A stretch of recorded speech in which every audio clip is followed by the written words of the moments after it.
en forma humana. Esta es la historia del Señor, venido en forma humana, que encarnó en una pequeña y tranquila aldea, llamada Puttaparthi, en 1926.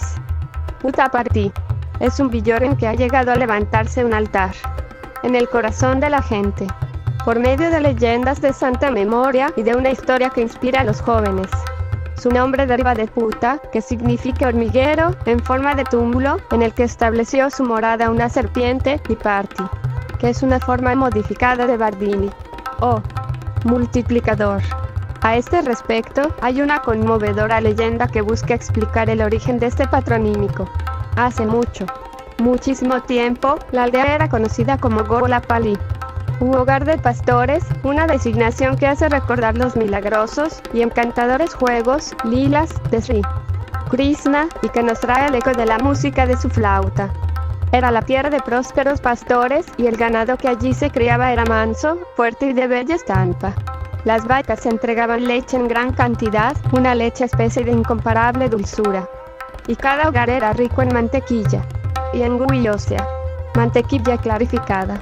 Un buen día, uno de los pastores notó que su vaca favorita había vuelto de los pastizales de los cerros con la ubre vacía. Intrigado, y ante la repetición del fenómeno, decidió seguirla a hurtadillas. Y el comportamiento del animal le causó gran asombro. La vaca escapó del corral, dejando a su pequeño temero entre sus congéneres, y se dirigió directamente hacia un hormiguero que se encontraba en las afueras del caserío. Y lo que presenció el pastor resultó aún más asombroso. Del hormiguero salió una cobra, se irguió, y procedió a succionar golosamente la leche de la ubre.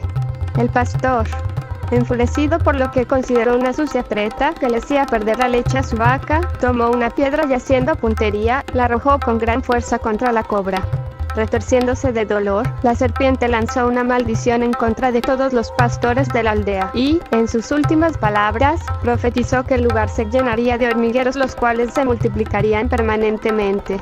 Y así sucedió pronto. El ganado comenzó a declinar en número y calidad. Ya no se pudo continuar en Golapalli con la exitosa crianza que lo caracterizaba. Los hormigueros se extendieron por toda la región, y al poco tiempo su nombre fue cambiando por Valmikipura. Valmiki significa en sánscrito hormiguero o Puttaparthi en lenguaje popular. Esto, sin embargo, no dejó de resultar satisfactorio para los ancianos de la aldea, ya que Valmiki también es el nombre del inmortal santo que cantó la historia de Sri Rama, el avatar, que le mostró a la humanidad la senda hacia la perfección. Como prueba de la infausta leyenda, los aldeanos conservan todavía aquella piedra, redonda y pesada, con una pequeña muesca a un lado, que el enfurecido pastor lanzó a la sorprendente cobra. La piedra muestra una larga faja rojiza, de la que se dice es la marca de la sangre de la cobra. De hecho, esta piedra es venerada como Gopaleswami, el Señor como pastor, probablemente en un esfuerzo por rechazar la maldición y ayudarle al ganado a desarrollarse. En medio de la aldea se levanta un templo, que fue erigido por los señores de antaño y en el que se instaló la piedra, y generaciones de hombres y mujeres la han reverendado. Curiosamente, esa piedra ha adquirido una nueva característica, la cual fue revelada por Bhagavan Sri Satya Sai Baba algunos años atrás. Les ordenó a algunas personas que lavaran la piedra, y que luego pusieran pasta de sándalo sobre la muesca. Cuando lo hicieron pudieron observar sobre la piedra el claro contomo de una imagen de Sri Gopaleswami, con la cautivadora flauta en sus labios y apoyado en una vaca.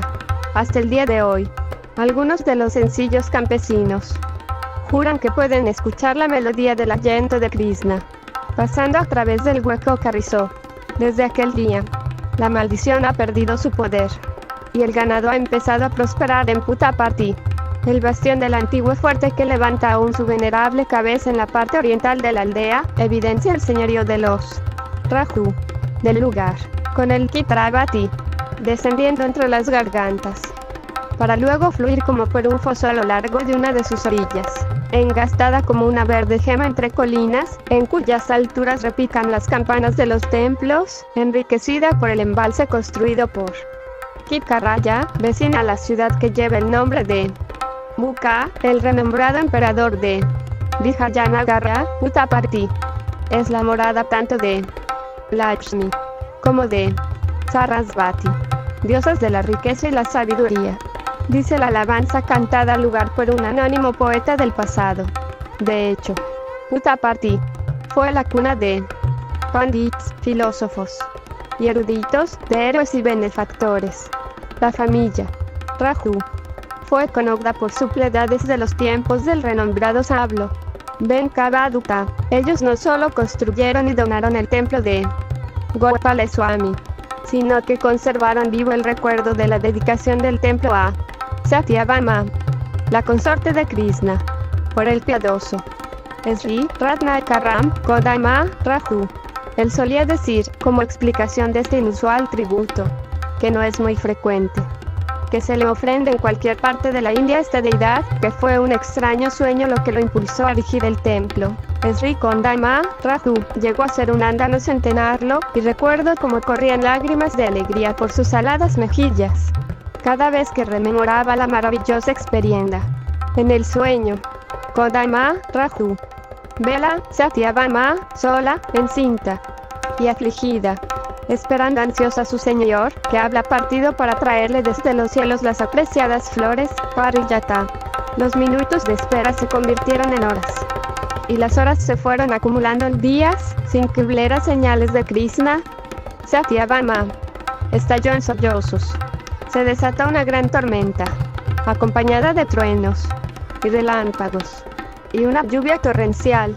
Por suerte, Satyabhama vio a Kodama Raju, quien iba pasando en ese momento, y le pidió que la albergara. Esto fue lo que llevó a Sri Kodama Raju a tomar la determinación de levantar un templo de gran tamaño para la consorte del señor. Kodama era un alma piadosa que vivió durante sus 110 años de existencia terrenal en una incesante contemplación del Señor. Era maestro en la música y en el arte histriónico, sabio de memoria el Ramayana completo, en lo que se conoce como la versión de Nepapsi, la cual es una serie de cantos compuestos por un poeta de Nepapsi, que describen los incidentes con una notable imaginería dramática y exuberancia artística. Le gustaba interpretar el papel de Lakshmana en todas las representaciones del Ramayana que se realizaban en Puttaparthi y en otras aldeas del distrito. En verdad, siempre se le solicitaba, aun de lugares muy alejados, que interpretara ese papel, porque su representación de la inalterable devoción y el espíritu de entrega total de Lakshmana conmovían el corazón de todos los que lo veían. Subió cientos de veces a docenas de escenarios, hasta que la edad lo fue incapacitando para representar el papel. Era un vegetariano estricto e inclinado a observar todos los sagrados votos del calendario hindú. Vivía en una pequeña cabaña, ligeramente apartado de sus hijos y nietos. Su morada era un verdadero ashram, lugar donde vive un maestro y se practican distintas disciplinas espirituales, en el que resonaban los cantos del Ramayana. Su alegría era reunir en torno de su lecho a sus nietos para relatarles las historias de los dioses y de los hombres, Dios. Los niños jamás querían irse de su lado, porque le daba vida a cada personaje y a cada aventura de los cantos y los dramas. Podemos estar seguros de que, entre todos esos niños, Satyanarayana era el favorito del anciano abuelo, porque el pequeño cantaba con preciosa y musical voz, e incluso podía darle algunas lecciones sobre el arte teatral al abuelo. Habla una otra razón por la cual Kodama Raju sentía un afecto especial por Satyanarayana. El pequeño detestaba la comida con carne, y ni siquiera se quedaba cerca cuando tales platos eran preparados. Además, ya desde los 6 o 7 años, el niño también era un muy buen cocinero. Era tan inteligente y tendría tantos recursos, que preparaba los más sabrosos platos utilizando las escasas provisiones de la despensa del abuelo, y lo hacía con increíble rapidez. Baba cuenta que entraba a la cocina del anciano y terminaba de cocer el arroz, el chutney, comida típica, y lo demás en mucho menos tiempo de lo que le tomaba hacerlo a su madre en su casa, aun con la ayuda de sus 2 hijas, en sus últimos días. Kodama Raju era visitado por todos los devotos que iban a recibir las bendiciones de Sri, Satya, Sai Baba, y cuando se esforzaba por mantenerse en pie para aceptar sus reverencias. Se podía ver en su mirada un brillo de feliz gratitud por el hecho de que el Señor hubiera elegido nacer en su familia.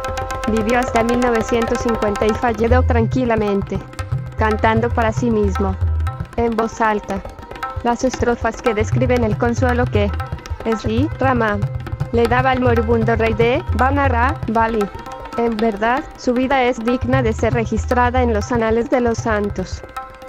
Su mujer, Sri Lakshmana, había muerto unos 20 años antes. Había sido una dama muy piadosa, cuya vida se regía por el calendario religioso, con toda su rotación de ayunos, votos y vigilias sagrados. Todo esto lo observaba escrupulosamente, sin considerar los problemas, los gastos y los inconvenientes, con sus ojos puestos únicamente en la acumulación de las bendiciones de las fuerzas divinas, que prometen los Shastras, códigos de moral, como recompensa a esas prácticas. Sri Kodama Raju tuvo 2 hijos, que fueron bautizados con base en el nombre del sabio Venkavaduta, Peda Venkapa Raju y China Venkata Raju. Ambos heredaron sus capacidades musicales, literarias y dramáticas, además de su piedad y sencillez.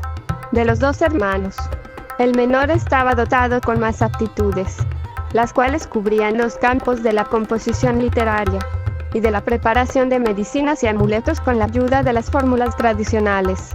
Una vez, sus padres llevaron a Peda Venkata Raju hasta la aldea de Kolimigundla, en el municipio de Koikuntla, del distrito de Kumul.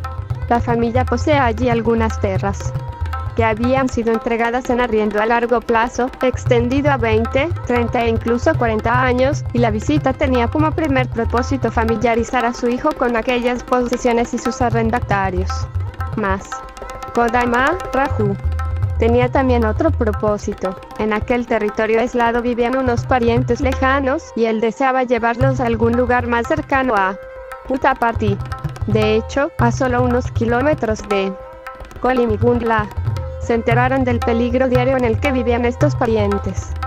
Cuando, a algunos kilómetros de este lugar, al ir a entrar en el bosque de Parlepali, unas buenas personas les advirtieron que tomaran una escolta, pues el bosque se había convertido en un nido de ladrones. Y apenas 2 días antes, una familia de 6 personas que se había internado inocentemente en ese territorio, había sido asesinada a sangre fría. Y fue así que Sri Subha Raju, de Kolimigundla, fue persuadido de ir hasta la aldea de Kamatanagapalli, situada en la otra ribera del Chitravati, justamente enfrente de Puttaparthi, no sin que Kodama Raju lo tentara con una atractiva oferta: darle a Ishwarama, la hija de Sri Subha Raju, como esposa para su hijo mayor, Venkata. Y fue así como se produjo el auspicioso matrimonio de Peda Venkata Raju con Ishwarama. Esta feliz pareja fue bendecida con el nacimiento de un hijo y 2 hijas, en el siguiente orden: Seshamna Raju, Venkama y Parvatama. Pero luego de algunos años, Ishwarama ansió otro hijo. Elevó sus plegarias a los dioses de la aldea, e hizo repetidas ofrendas a Satyanarayana, y cumplió una serie de rigurosos votos, vigilias y ayunos. Sri Satya Sai Baba le dijo una vez a una persona que le pidió visitar la localidad en que vivía: por supuesto, si he venido de tan lejos como Vaikunta, el cielo, ¿por qué no habría de recorrer esta distancia que es más corta? En Vaikunta, la morada de Vishnu, el Señor escuchó las plegarias de la madre y decidió de dónde habría de tomar forma humana, y vino.